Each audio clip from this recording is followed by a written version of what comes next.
Hello, কেমন আছো তোমরা সবাই? আশা করি সবাই ভীষণ ভীষণ ভালো আছো। আমিও খুবই ভালো আছি। আমি এসেছিলাম শান্তিপুরে রাসযাত্রা উপলক্ষে। আর সেদিন ছিল ঠিক ভাঙাড়াসের আগের দিন, রাত 11টার সময় আমরা বাড়ির সবাই মিলে টোটো করে বেরিয়ে পড়েছিলাম ঠাকুর দেখবো বলে। বেশ অনেক কটা ঠাকুরই দেখেছিলাম, তবে একদিনে তো সবটা কভার আপ করা পসিবল নয়। তাই যে যে প্যান্ডেল আর ঠাকুর দেখেছিলাম সবটাই তোমাদের সাথে শেয়ার করছি। আর আরেকটা কথা, এই প্যান্ডেলের পর যে প্যান্ডেলে আমরা গেছিলাম অ্যাজ অ্যান ইন্ডিয়ান, আমার মনে হয় প্রত্যেকেরই ওই ভিডিওটা দেখলে খুবই ভালো লাগবে।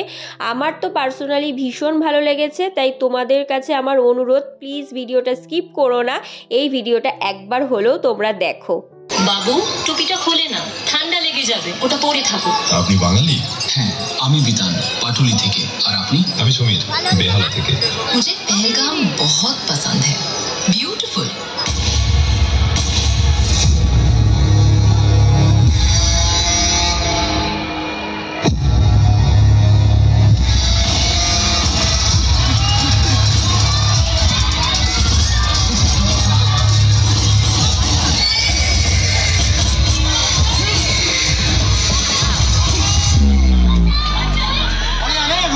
मत मारो, क्या कर रहे हो? हट जाओ यहाँ से। पर ये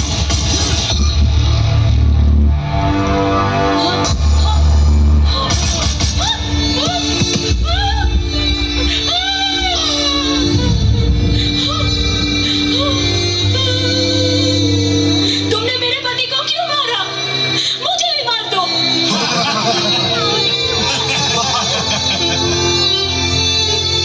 Sindhu,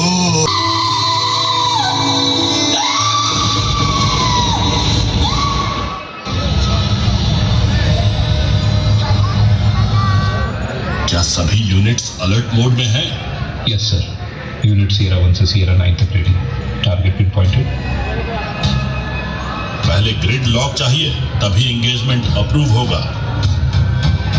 sir, searcher MK2 drone on stand by, night vision on, infrared lock हो चुका है। कोड ब्लैक एक्टिवेट करो। ड्रोन लॉन्च सभी 9 लोकेशंस पर रिकॉन चाहिए। ये सिर्फ हमला नहीं था, ये साफ संदेश था, भारत अब चुप नहीं रहेगा।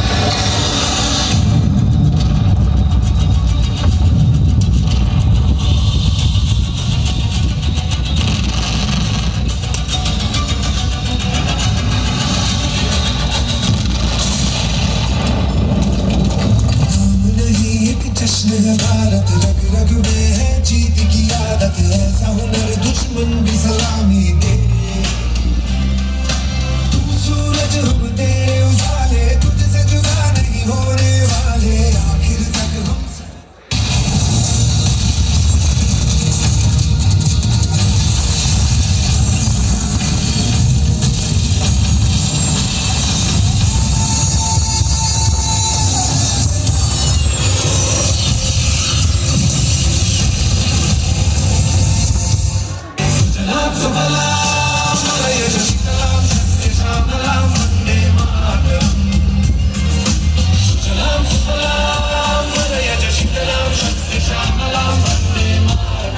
ভারতীয় সেনাদের জন্য একটা জোরে হাততালি। বন্দে মাতরম। আর এটা ছিল প্যান্ডেলের ভিতরের পোর্শনটা, যেখানে ওরা নারী বাহিনীর 2 প্রধান কর্তাকে সম্মান জানিয়েছিল। সেদিন আমরা এসেছিলাম আমি, মা, বোন, মাসি, ভাই, দিদা সবাই মিলে। আর এই প্যান্ডেলটা সত্যি সত্যি তোমাদের কেমন লাগলো অবশ্যই কিন্তু আমার কমেন্ট সেকশানে একটা কমেন্ট করে জানিয়ে দিও আমায়। আমরা সেদিনকে ছোট বড় বেশ অনেক রকমই প্যান্ডেল দেখেছিলাম, তবে এরপর যে প্যান্ডেলে এসেছিলাম সেটা সম্ভবত স্টেশনের কাছাকাছি আরেকটা কোনো প্যান্ডেল। এক্স্যাক্ট লোকেশন বা ক্লাবের নামটা ঠিক আমার এখন মনে পড়ছে না, তবে ওদের থিম ছিল প্যারিসের ওপেরা হাউস। আর এই প্যান্ডেলটা মূলত খুবই বড় একটা মাঠের মধ্যে বসে, যেই মাঠে কিন্তু অনেক রকমের নাগরদোলনা থেকে শুরু করে খাবারের দোকান থেকে শুরু করে আরও অনেক রকম দোকান বসে। আর এই যে দেখছো ড্রাগন ট্রেন, যেখানে আমার বোন আর ভাই চড়ে বসে আছে, ওরা নামলে শোনাবো ওদের এক্সপিরিয়েন্সটা। আর আমি এখন দাঁড়িয়ে দাঁড়িয়ে কী করব ভেবে না পাওয়ায় নিজেরই ভিডিও নিচ্ছিলাম। আর সেদিন কিন্তু আমি খুবই সিম্পলভাবে সেজেগুজে গেছিলাম।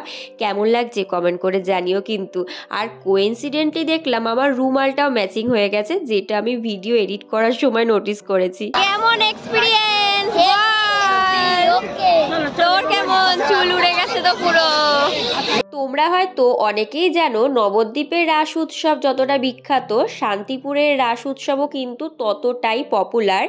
আর এখানে বিগত বেশ কয়েক বছর ধরে এত বড় বড় প্যান্ডেল করে, যেই প্যান্ডেলগুলো তোমরা একদিনে কেন 3 দিনেও হয়তো পুরোটা কভার আপ করতে পারবে না। ওখানে এত এত পুজো হয়।